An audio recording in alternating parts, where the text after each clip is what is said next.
નમસ્કાર સૌરાષ્ટ્ર સુરતમાં આપનું સ્વાગત છે। આપની સાથે હું છું ઝિંકલ। સમાચાર ઉપર કરીએ નજર। સુરતના પલસાણામાં જૂથ અથડામણમાં એકનું મોત નીપજ્યું હોવાની ઘટના બની હતી। ચલથાણમાં છોકરી બાબતે જૂથ અથડામણ થઈ હતી, જેમાં બે લોકો ઇજાગ્રસ્ત થયા હતા, જ્યારે એકનું મોત નીપજ્યું હતું, જ્યારે બે લોકોને સારવાર અર્થે હોસ્પિટલ ખસેડવામાં આવ્યા હતા।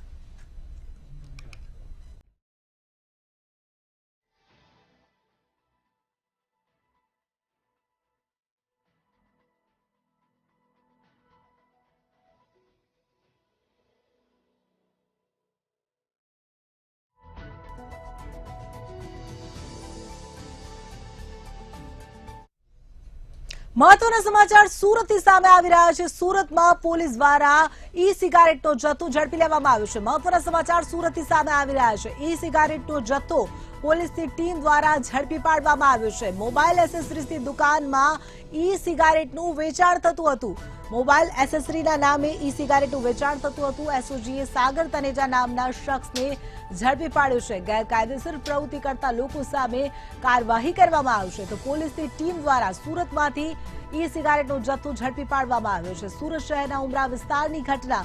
મોબાઈલ એસેસરીઝની દુકાનમાં ઈ સિગારેટ વેચતો હતો આ શખ્સ, જેને પોલીસની ટીમ દ્વારા ઝડપી લેવામાં આવ્યો છે અને જેના વિરુદ્ધ કાર્યવાહી કરવામાં આવશે। મોબાઈલ એસેસરીઝની દુકાનમાં ઈ સિગારેટનું વેચાણ થતું હતું। ઈ સિગારેટ જેવી ગેરકાયદેસર વસ્તુના વેચાણને લઈને પોલીસ દ્વારા કાર્યવાહી કરવામાં આવી છે।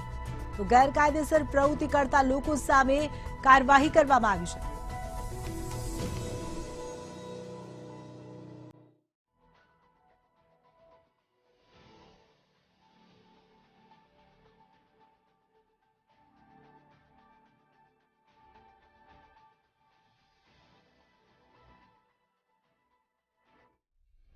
સુરતમાં રહેતી વિધવા મહિલાને ઇન્સ્ટાગ્રામ પર મેસેજ કરીને મિત્રતા કેળવ્યા બાદ મહિલા સાથે ઠગાઈ આચરી હોવાનું સામે આવ્યું છે।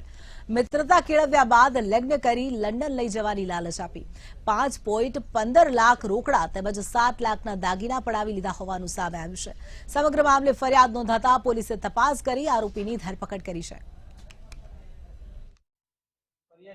સોશિયલ મીડિયા એકાઉન્ટ ઇન્સ્ટાગ્રામ હતું, જેમાં એક અજાણ્યા વ્યક્તિએ, જેની એક આઈડી હતી આશીષ પટેલ નામની આઈડી ઉપરથી સુરતના ફરિયાદીનો સંપર્ક કરવામાં આવેલો અને સંપર્ક કરાવ્યા તેમની સાથે મિત્રતા કેળવવામાં આવેલી।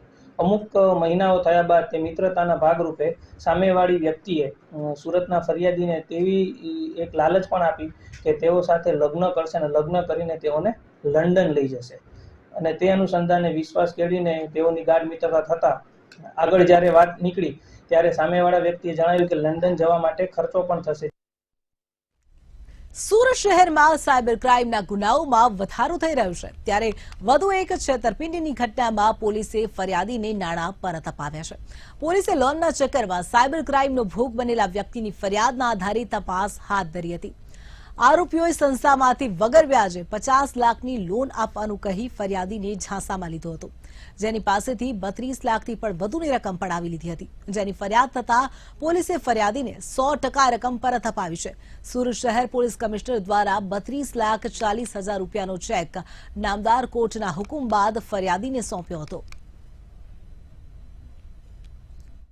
સાયબર ક્રાઇમ દ્વારા સિફતપૂર્વક આ તમામ પૈસા જે જમા કરાવ્યા હતા એના એકાઉન્ટોમાં ફ્રીઝ કરાવવામાં આવ્યા અને ફ્રીઝ કરેલા પૈસા નામદાર કોર્ટે એને પરત આપવાનો હુકમ કર્યો છે। આરોપીઓ કેટલાક દિવસ જેલમાં રહ્યા પછી હાલ જામીન ઉપર છે, કેસ ચાલવા ઉપર બાકી છે, પરંતુ ફરિયાદીની અરજી અને સાયબર ક્રાઇમ સેલની રિપોર્ટ ધ્યાનમાં લેતા નામદાર કોર્ટે 32,40,000 રૂપિયા परत आपवानो हुक्म कर्यो छे। सर, मेरा साथ फ्रॉड हुआ था दिल्ली से। मेरे साथ दिल्ली से फ्रॉड हुआ था। जो भी पैसा मिलने का आशा नहीं था। मैं साइबर साहिब का सहायता लिया। साइबर क्राइम मैंने खूब मेहनत किया और मेहनत करके पैसा मेरे को रिकवरी करा के दिया है। સુરતમાં એક મહિલાએ એમ્બ્રોઇડરી વર્કનું કામ અશોક મિયાણી નામના વ્યક્તિ સાથે ભાગીદારીમાં કર્યું હતું. મહિલાની જાણ બહાર જ અશોક મિયાણીએ એમ્બ્રોઇડરીના મશીન બારોબાર વેચી દીધા હતા, જેની જાણ ભાગીદારને થતા પોલીસ ફરિયાદ નોંધાઈ હતી. જ્યારે આ મામલો કોર્ટમાં ગયો હતો ત્યારે કોર્ટે આ મશીન મહિલાનું હોવાનો ચુકાદો આપ્યો હતો અને આરોપીની ધરપકડ કરવાની સૂચના આપી હતી. ત્યારે આરોપીની પોલીસે 10 મહિના પછી ધરપકડ કરી વધુ તપાસ હાથ ધરી છે. ફરતા આરોપીઓને પકડી પાડવાની ડ્રાઈવ અનુસંધાને વરાછા પોલીસ સ્ટેશનના પીઆઈ શ્રી તથા સર્વેલન્સ સ્ક્વોડની ટીમે 10 વર્ષથી નાસ્તો ફરતો આરોપી અશોકને ઝડપી પાડી અને સારી કામગીરી કરેલ છે. અને આ બાબતે અગાઉ આરોપીને પકડવા માટે ખંતપૂર્વક પ્રયત્ન પણ કરવામાં આવેલ હતા, પણ આજે પોલીસને આ બાબતે સફળતા હાંસિલ થઈ છે. સુરતમાં દિવસે ને દિવસે ગુનાહિત પ્રવૃત્તિઓમાં વધારો થઈ રહ્યો છે. ત્યારે પલસાણા ગામના ચલથાણ ખાતે જલારામનગરમાં હત્યાનો બનાવ સામે આવી રહ્યો છે. બહેનને પરેશાન કરનારને ફોન કરતા 5 શખ્સોએ ચપ્પુના ઘા મારી હત્યા કરી હતી. ઘટનામાં અન્ય 2 યુવકો છોડાવવા જતા તેમના પર પણ હુમલો કરીને શખ્સો ફરાર થઈ ગયા હતા, જેના પગલે કડોદરા પોલીસે 5 શખ્સો સામે ગુનો નોંધી તપાસ હાથ ધરી છે. आप लोग मेरे लड़के के चढ़ाने के लिए सब रगड़ बगड़ हो गई खून में, तब भी वो लोग छोड़ा नहीं उसको. आया जबरदस्ती से चाकू घुसा के चला गया. એના બેનની છેડતી કરેલી ને એ બાબતે બંને વચ્ચે બોલચાલ થયેલી અને તાતી થયાથી અમને ચલથાણ જગદીશે બોલાવેલા. એટલે તાતી થયાથી કિરણના કાકા અને એના પિતા અને બીજા 2 માણસો એમ 5 જણા જગદીશને ત્યાં ગયેલા. અને પછી બોલચાલ ઉગ્ર થતાં જગદીશને બીજા જે અન્ય છે એમણે પકડી રાખેલો અને આણે છરીના ઘા કિરણે છાતીના ભાગે અને છાતીથી નીચે પેટના ભાગે 3 જેવા. સુરતની નવી સિવિલ હોસ્પિટલનો વધુ એક વિવાદ સામે આવ્યો છે. ડોક્ટર દ્વારા દર્દીની સારવાર અટકાવાઈ હોવાના ડોક્ટર ઉપર આક્ષેપો લાગ્યા હોવાનું સામે આવી રહ્યું છે. ટ્રોમા સેન્ટરમાં સારવાર લઈ રહેલા પક્ષઘાતની તકલીફવાળા દર્દીને સારવાર નહીં થાય તેવું ડોક્ટર દ્વારા કહેવામાં આવ્યું હોવાના આક્ષેપો સામે આવ્યા છે.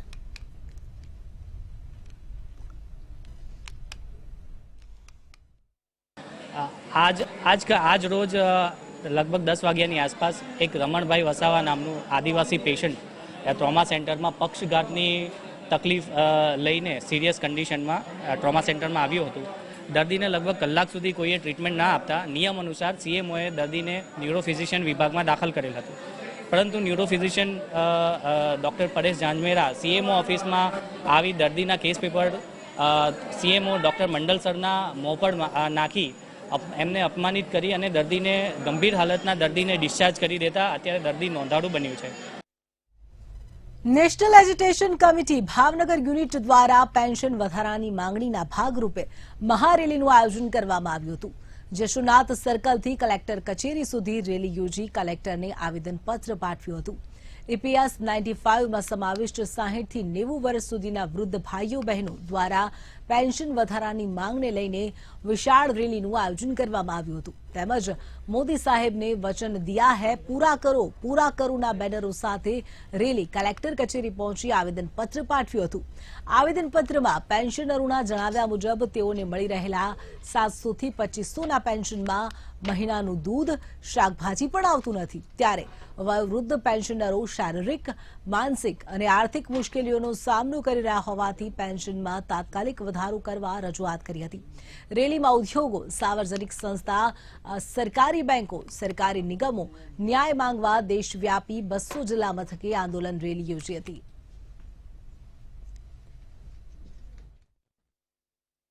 રાષ્ટ્રીય સંઘર્ષ સમિતિના આદેશ મુજબ ભાવનગર યુનિટ રાષ્ટ્રીય સંગઠનનું ભાવનગર યુનિટ દ્વારા આખા દેશમાં પેન્શન વધારાની જે અમારી માંગણી ચાલે છે એના અનુસંધાને રેલી, રસ્તા રોકો જેવા આંદોલનની કાર્યક્રમો આજે આપ્યા. એમાં ભાવનગર યુનિટ દ્વારા અમારી ડિમાન્ડ 7500 પ્લસ મોંઘવારી પ્લસ મેડિકલ બેનિફિટ આ ન્યૂનતમ માંગણી માટે ગીર સોમનાથ જિલ્લાના દ્વારકા ગામે ગેરકાયદેસર રીતે માછીમારો આવતા ગામ લોકો રોષે ભરાયા છે. દ્વારકા બંદરેથી 200 બોટ સાથે 1000 જેટલા માછીમારો ગેરકાયદેસર રીતે આવતા ગામ લોકોમાં ભયનો માહોલ જોવા મળી રહ્યો છે. સરપંચ પ્રતિનિધિ સહિત લોકોનું કહેવું છે કે ગેરકાયદેસર આવતા લોકોને અહીં વસવાટ કરવા દેવામાં ન આવે. વધુમાં લોકોનું કહેવું છે કે તમામ માછીમારો માથાભારે છે, કંઈ કહેવા જતા ઝઘડો કરી રહ્યા છે. આમ લોકોની માંગ છે કે સરકાર આવા લોકોને અહીંથી બહાર મોકલી આપે.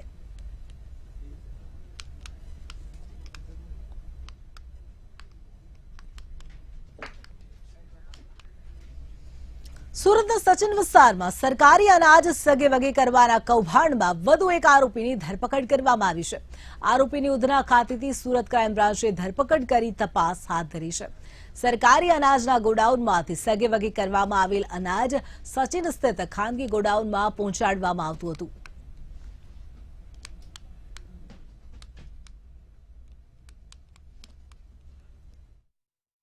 પરવાનેદારને ઘઉં, ચોખા, ખાંડ, મીઠું જે આપવાનું થતું હતું એ નહીં આપી અને 1,28,00,000 ઉપરનું અનાજ એ ગોડાઉન ઉપર સરપ્લસ જોવા મળે છે. એનો એક બીજો પણ ગુનો દાખલ કરવામાં આવ્યો છે. આમ બંને ગુનાની તપાસ સુરત ક્રાઇમ બ્રાન્ચ ચલાવી રહી હતી. આ બંને ગુનામાં 15 જેટલા આરોપીઓને અગાઉ એરેસ્ટ કરવામાં આવેલ છે. આની અંદર જે અત્યારે હાલમાં પકડાયેલ છે એ દિનેશ ઉર્ફે રામા રેડ્ડી ખટીક એ આરોપીની ધરપકડ કરવામાં આવેલ છે. જૂનાગઢ શહેરમાં જુડા દ્વારા નવી ટીપી સ્કીમ લાગુ કરવામાં આવી છે, જેમાં ખેડૂતોની જમીનનો મોટા ભાગનો વિસ્તાર આવરી લેવામાં આવ્યો છે. ખેડૂતોને વળતર ચૂકવ્યા વગર જમીનનો મોટા ભાગનો વિસ્તાર આવરી લેતા ખેડૂતો દ્વારા વિરોધ કરવામાં આવી રહ્યો છે. ખેડૂતો દ્વારા કલેક્ટરને આવેદનપત્ર આપીને રજૂઆત કરવામાં આવી છે. વિસ્તારની અંદર મોટા ભાગના ખેડૂતો છે એ બધા ખેતીના વ્યવસાય સાથે સંકળાયેલા છે અને ટાઉન પ્લાનિંગના એક્ટ હેઠળ 40% જમીનો ખેડૂતોને કાપી અને ત્યાં રસ્તાઓ, બગીચાઓ, આવાસ યોજનાઓ બનાવવામાં આવે છે. આ બધી જે ઇન્ફ્રાસ્ટ્રક્ચરની યોજનાઓ જે છે એ સરકારશ્રીએ સરકારના ખર્ચે બનાવવાની હોય છે. જ્યારે ટાઉન પ્લાનિંગ એક્ટની અંદર આ જમીનો જે કલમો છે એનો ગેરઉપયોગ કરીને ખેડૂતોની જમીનો વિનામૂલ્યે લેવામાં આવે છે, જેનું વળતર આપવામાં આવે એવી માગણી માટે અમે ટાઉન પ્લાનિંગ સ્કીમોનો વિરોધ નથી કરતા, શહેરના વિકાસના વિરોધ નથી કરતા. શહેરોની અંદર રોડ, રસ્તા, ગટરો થવી જોઈએ, તાત્કાલિક થવી જોઈએ, પણ સરકારશ્રીએ પોતાના ખર્ચે કરવી જોઈએ, નહીં કે ખેડૂતોના ખર્ચે. સુરતમાં કતારગામ નવી જીઆઈડીસી વિસ્તારમાં કેટલાક વર્ષોથી ગંદકીનું સામ્રાજ્ય તેમજ ખરાબ રોડ રસ્તાને લઈને ત્યાંના સ્થાનિકો ત્રાહિમામ પોકારી ઉઠ્યા છે. જીઆઈડીસીમાં કાપડ બનાવવાની અનેક ફેક્ટરીઓ આવેલી છે, ત્યારે મહાનગરપાલિકા આ વિસ્તારની અવગણના કરતી હોય તેમ જોવા મળી રહ્યું છે. આ વિસ્તારમાં પ્રાથમિક સુવિધાઓનો અભાવ, ગંદકીનું સામ્રાજ્ય તેમજ કેટલાક વર્ષોથી રોડની કામગીરી કરવામાં આવી નથી. રોડ પર ગટરના પાણી ભરાઈ જાય છે, જેથી મચ્છરોનો ઉપદ્રવ પણ વધી ગયો છે. સાથે જ આ વિસ્તારમાં કચરો નાખવા માટે પણ કોઈ સુવિધા કરવામાં આવી નથી, જેના કારણે બંને બાજુ કચરાના ઢગલા જોવા મળી રહ્યા છે. સુરતને સ્માર્ટ સિટી બનાવવા માટે સુરત મહાનગરપાલિકા કામગીરી કરી રહી છે, પરંતુ સુરતના અમુક વિસ્તારો એવા છે કે હજી સુધી સુરત મહાનગરપાલિકાના અધિકારીઓની નજરે ન ચડ્યા હોય તેવો ઘાટ સર્જાયો છે. સુરતની કતારગામ નવી જીઆઈડીસીનો વિસ્તાર છે, જે રીતના દ્રશ્યો જોઈ શકો છો. આ નવી જીઆઈડીસીનો વિસ્તાર છે. આ વિસ્તારમાં ખૂબ બિસ્માર રોડ રસ્તા છે અને છેલ્લા ઘણા સમયથી ડ્રેનેજ લાઇનની પણ ખૂબ સમસ્યા છે. ડ્રેનેજ લાઇનની સમસ્યાના કારણે પારાવાર મુશ્કેલીનો સામનો કરવો પડી રહ્યો છે અને રોડ પર સતત ને સતત ગટરના પાણીઓ ઉભરાતા રહે છે, જેના કારણે મચ્છરજન્ય રોગો પણ થઈ રહ્યા છે અને મચ્છરોનો ઉપદ્રવ પણ થઈ રહ્યો છે, જેના કારણે સ્થાનિકો ત્રાહિમામ થઈ ઉઠ્યા છે. મહત્વનું કહી શકાય કે સુરતમાં આ નવી કતારગામ જીઆઈડીસીમાં કાપડનો વ્યવસાય મોટા પ્રમાણમાં ચાલી રહ્યો છે. જો કે લોકોને કાપડ લઈને આ રોડ પરથી પસાર થવા માટે ખૂબ મુશ્કેલીનો સામનો કરવો પડી રહ્યો છે, કારણ કે જે પ્રકારે રોડ રસ્તાની હાલત ખરાબ છે, સાથે જે ડ્રેનેજની સમસ્યા છે તેના કારણે લોકોને મુશ્કેલી પડી રહી છે. સ્થાનિકો ઉપસ્થિત છે, તેમની સાથે વાત કરીશું. સમસ્યાઓ છે, શું કહેશો? અત્યારે ભારે વરસાદ થયો નથી, છતાં તમે જોઈ રહ્યા છો કે કેટલું કાદવ છે ને વરસાદ થાય ને રોડમાં ગાડી જાય એવું બહુ તકલીફ છે. અત્યારે બનશે, આગળ પડશે એટલી તકલીફ પડશે. ખરાબ રોડ રસ્તા સાથે કચરાની પણ સમસ્યા નડી રહી. કચરા તો ગાડી આવે છે, છતાં કચરાનું કન્ટેનર પેટી તો મૂક્યા નથી, આમ ખુલ્લે આમ પડે છે, તમે જોઈ રહ્યા છો. કચરાની તો નિકાલ થાય છે, પણ રોડની સમસ્યા આજે નહીં 15-20 વર્ષથી રોડની સમસ્યા છે. શું માંગ છે તમારી અહીંયા? બસ રોડ બનાવી દે તો સારું પડે, એટલું બીજું કંઈ નહીં. એસએમસી વાળા આટલું ધ્યાન આપે તો, આ જે ચૂંટાયેલા જે પ્રતિનિધિઓ છે એ લોકો ધ્યાન આપે તો સારું. કોઈને રજૂઆત કરવામાં આવી છે આ બાબતે? રજૂઆત તો આ જીઆરડીસી એસોસિએશને કરેલું છે એસએમસીને, બરાબર, એ હજી ધ્યાન નથી આપ્યા એ લોકો. તો ચોક્કસથી જે પ્રકારે આ વિસ્તારના લોકોનો એક જ માંગ છે કે તેમની રોડ બનાવી દેવામાં આવે, તેમજ ડ્રેનેજની સમસ્યા જે છે તે દૂર કરવામાં આવે. સુરત મહાનગરપાલિકા સતત ને સતત કામગીરી કરી રહી છે, પરંતુ કતારગામની નવી જીઆઈડીસી વિસ્તાર તેમની નજરે ન ચડ્યો હોય તેવું લાગી રહ્યું છે. હવે આ વિસ્તારનું કાર્ય ક્યારે શરૂ થશે અને ક્યારે પૂર્ણ થશે તે એક જોવાનો વિષય છે. કેમેરામેન કેસી વગાસા સાથે દિવેશ પરમાર, મંતવ્ય ન્યૂઝ, સુરત. રાજ્ય સરકારના એસટી વિભાગ દ્વારા સુરતથી વધુ બસો શરૂ કરવા માટેના પ્રયાસો હાથ ધરવામાં આવ્યા છે.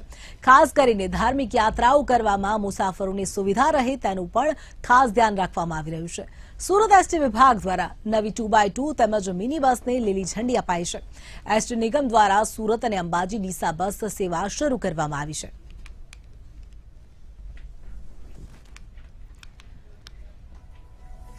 તો સુરતવાસીઓ માટે સારા સમાચાર. અંબાના દર્શન કરવા હવે સુરતવાસીઓ માટે સરળ બનશે, કારણ કે હવે નવી બસ સેવા શરૂ કરવામાં આવી છે. સુરતથી અંબાજી સુધી બસ સેવા શરૂ કરવામાં આવી. એસટી વિભાગ દ્વારા સુરતથી અંબાજી સુધીની બસ સેવાની શરૂઆત કરી છે. સુરત એસટી વિભાગ દ્વારા મિની બસને લીલી ઝંડી આપવામાં આવી છે. નવી 2x2 બસને લીલી ઝંડી અપાઈ. 2x2 નવીન બસોનું ઉદ્ઘાટન છે, જે સુરતથી અંબાજી, અંબાજીથી સુરત 2 બસો, તેમજ સુરતથી ડીસા અને ડીસાથી સુરત 2 બસોનું સંચાલન થવા પામશે.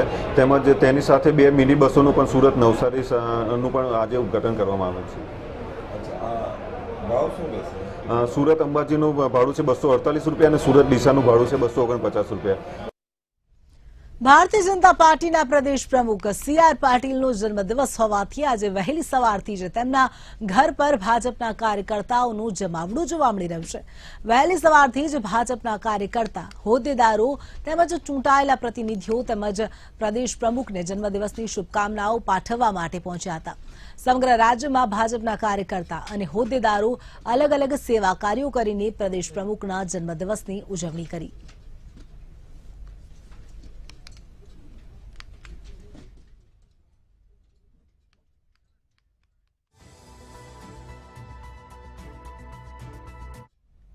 સુરતમાં આવેલી વીર નર્મદ દક્ષિણ ગુજરાત યુનિવર્સિટીના ભૌતિકશાસ્ત્ર વિભાગના વિદ્યાર્થીઓ અને પ્રોફેસર દ્વારા એક સંશોધન કરવામાં આવી રહ્યું છે. ઘરમાં ખાવા પીવામાં આવતી વસ્તુઓના સંશોધન થકી પ્લાસ્ટિક બનાવવામાં આવ્યું છે, જે પ્લાસ્ટિક આપણે ખાઈ શકીએ છીએ. ખાવા પીવામાં વપરાતા અનાજ અને શાકભાજીના સ્ટાર્ચમાંથી આ પ્લાસ્ટિક બનાવવામાં આવ્યું છે.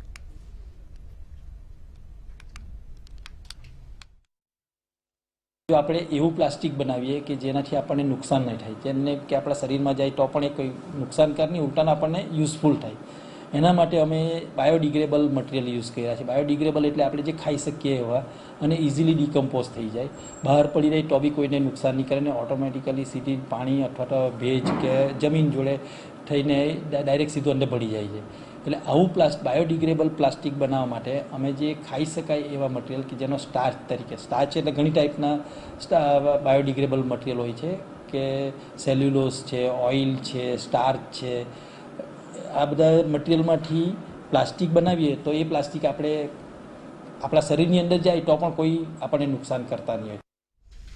ભાવનગર શહેરના નિર્મલનગરમાં રહેતી ધોરણ 12ની વિદ્યાર્થીની એમ્બ્યુલન્સમાં પરીક્ષા કેન્દ્રો પર પહોંચીને વ્હીલચેરમાં પરીક્ષા આપી હતી. વિદ્યાર્થીનું નામ ઈશિતા વ્યાસ છે. તેણે કોરોના કાળ દરમિયાન કોરોનાની મહામારીથી બચવા વેક્સિન લેતા આ વેક્સિનની ગંભીર આડઅસર થઈ હતી. વિદ્યાર્થીનીના કમરથી પગ સુધીના અંગોએ કામ કરવાનું બંધ કરી દીધું હતું, પરંતુ વિદ્યાર્થીની હિંમત ના હારી અને ધોરણ 12ની બોર્ડની પરીક્ષાની તૈયારી કરી. આજે તે બોર્ડની પરીક્ષા આપી રહી છે. આ વિદ્યાર્થીનીની ધગસ જોઈને પરીક્ષા કેન્દ્રના સુપરવાઇઝર તથા સંચાલકો ચકિત થઈ ગયા હતા અને તેનો ઉત્સાહ વધારી અભિનંદન પણ આપ્યા હતા. મને ન્યુરોમાઇટિસ ઓપ્ટિકા થયેલું છે, જેમાં કહે ને કે અમુક પેશન્ટ એવા હતા કે જેને અશક્ય હતું આ રિકવર, ને અમુક એવું હતું કે જેને શક્ય હતું, પણ હજુ પણ મને સંપૂર્ણ રિકવરી તો આવી જ નથી. સંપૂર્ણ રિકવરીમાં જે ડૉક્ટર આકાશ સિદ્ધરાણી કહે છે કે નહીં ભાઈ ટાઈમ લાગશે પણ આ રિકવરી આવશે, પણ બહુ આમાં ધીમે આવશે. ગયા વર્ષે મેં એક્ઝામ નહોતી દીધી તેનો મને બહુ અફસોસ રહ્યો અને આ વર્ષે પણ મેં એક્ઝામ દઉં છું, પણ બસ શિક્ષણ નીતિ ઉપર ભરોસો છે કે હવે એ લોકોને જોવાનું છે કે આ જે વિદ્યાર્થીને બહુ બધાના દૂર નંબર આપ્યા છે ને આવા અમારી જેવા વિદ્યાર્થી નો કોઈ વાલી આવી શકે, નો કોઈ વિદ્યાર્થી આવી શકે, તો યાર એને તો એવી તમે એટલીસ્ટ થોડીક તો એને વ્યવસ્થા કરી દો કે એ લોકો નીચે તો બેસી શકે. આ સુરત શહેરમાં કોરોના તેમજ H3N2 વાયરસને લઈને સુરત મહાનગરપાલિકા એલર્ટ થયું છે. મ્યુનિસિપલ કમિશનર દ્વારા એક સમીક્ષા બેઠકનું આયોજન કરવામાં આવ્યું હતું. બેઠક બાદ કમાન્ડ એન્ડ કંટ્રોલ સેન્ટર ખાતે પાલિકા સેન્ટ્રલ ઇમરજન્સી કંટ્રોલ રૂમ શરૂ કરવામાં આવ્યો છે. મુખ્યત્વે કોવિડ માટેનો આ કંટ્રોલ રૂમ શરૂ કરવામાં આવ્યો છે. માનનીય કમિશનરશ્રી દ્વારા સુરત કોર્પોરેશનના કોવિડ કેસોની ધ્યાને લઈને ગતરોજ જે ઇમરજન્સી મિટિંગ રાખવામાં આવી હતી તેમાં મળેલ સૂચના મુજબ વેસુ ખાતેનો જે કાર્યાન્વિત વોર રૂમ હતો તે અત્યારે શિફ્ટ કરીને આપણે કાર્યાન્વિત કરવામાં આવ્યો છે. 9મી તારીખે કોર્પોરેશનમાં 2 કેસ હતા, ગઈકાલે 6 કેસ નોંધાયા છે. હાલના તમામ 21 કેસો હોમ આઇસોલેશનના સ્ટેબલ છે, કોઈપણ દર્દી હોસ્પિટલમાં દાખલ નથી. પરંતુ અગાઉના અનુભવ પ્રમાણે central war room, central control room શરૂ એટલા માટે કરીએ છીએ કે જેને લઈને અન્ય કે પ્રાઇવેટ હોસ્પિટલમાંથી આવતા કેસોની વિગત ઝોનમાં શેર થઈ શકે. રાજકોટની ખાનગી લેબમાં પણ H3N2ના કેસ વધી રહ્યા છે. ગ્રીન ક્રોસ લેબોરેટરીના ડોક્ટર મોનિલ ઠકારે નિવેદન આપતા જણાવ્યું હતું કે 2.5 મહિનામાં લેબોરેટરીમાં 120 કરતાં વધુ સેમ્પલ આવ્યા છે, જેમાંથી 20% સેમ્પલ H3N2 પોઝિટિવ કેસ નોંધાયા છે. જાન્યુઆરીથી અત્યાર સુધીમાં અંદાજિત 25 કેસ નોંધાયા છે. 25 દિવસ પહેલા RMC દ્વારા આંકડા મોકલવા માટેના આદેશ કરવામાં આવ્યો હતો. સાથે જ H3N2ના આંકડા RMCને મોકલ્યા છે. જાન્યુઆરીથી અત્યારે માર્ચની 15 તારીખ સુધી આપણે કુલ 120 જેવા સેમ્પલિંગ કર્યા હશે. એમાંથી 20% જેટલી પોઝિટિવિટી છે H3N2 વાયરસની. અત્યાર સુધી એવું હતું કે H1N1 જે 2009માં આઉટબ્રેક થયો હતો એ પછી H1N1 એક નોટિફાયેબલ ડિઝીઝ હતો, જેનો ડેટા આપણે ડે ટુ ડે બેઝિસ ઉપર હવામાન વિભાગની આગાહીને લઈને ખેડૂતોની ચિંતા વધી છે. રાત દિવસ ખેડૂતો પોતાના રવિ પાકોને બચાવવા પાછળ મહેનત કરી રહ્યા છે. એક તરફ માવઠાનો ભય છે, બીજી તરફ રાત્રિની લાઇટો અને રેવન્યુ વિસ્તારોમાં સિંહ પરિવારના આટાફેરાથી ખેડૂતો ભયભીત થઈ ગયા છે. વડિયા અને ટુંડિયા પીપળિયા વિસ્તારમાં મજૂરો ન મળવાના પગલે આજે ખેડૂત જ ખેડૂતના કામે લાગી રહ્યું છે. આ વિસ્તારમાં ખુલ્લેઆમ સિંહ પરિવાર દેખાતા લોકોમાં ભયનો માહોલ જોવા મળી રહ્યો છે. છેલ્લા એકાદ મહિનાથી આ વિસ્તારની અંદર સિંહ પરિવાર આવી ચડ્યો છે. આમ ખેડૂત પર ચોતરફથી સંકટના વાદળો ઘેરાઈ રહ્યા છે. અને વડિયા ગામના જે ખેડૂતો છે અત્યારે રાત ને દિવસ અત્યારે પોતાના ખેતરોની અંદર કામગીરીઓ કરી રહ્યા છે. ત્યારે આપણે કેટલાક ખેડૂતો આપણી સાથે જોડાયા છે. ખેડૂતોની પાસે જ સમગ્ર હકીકત જાણવાનો પ્રયાસ કરશું. અત્યારે શું તમારું નામ છે અને હાલ અત્યારે રાતના કામગીરીઓ શરૂ કરવામાં આવી છે, શું છે વિગત જણાવો જરા. મારું નામ વિપુલભાઈ પાગડાર છે. આ માવઠાના હિસાબે રાત્રે આંકવું પડે છે, વરસાદ ચાલુ છે એટલે રાત્રે આંકવું પડે છે. અન્ય કોઈ અહીં રાત્રિના જે કામગીરીઓ કરી રહ્યા છો, કોઈ તમને કોઈ ભય કે ડર કે કોઈ વન્ય પ્રાણીઓના કોઈ ભય છે કે શું છે? અત્યારે અહીં બાજુમાં સિંહ છે જ, 1 કિલોમીટર સેટા સિંહ છે જ. અત્યારે 9 સિંહ અહીંયા છે જ, તોય આંકવું પડે છે. બીક બહુ લાગે તોય આંકવું પડે છે.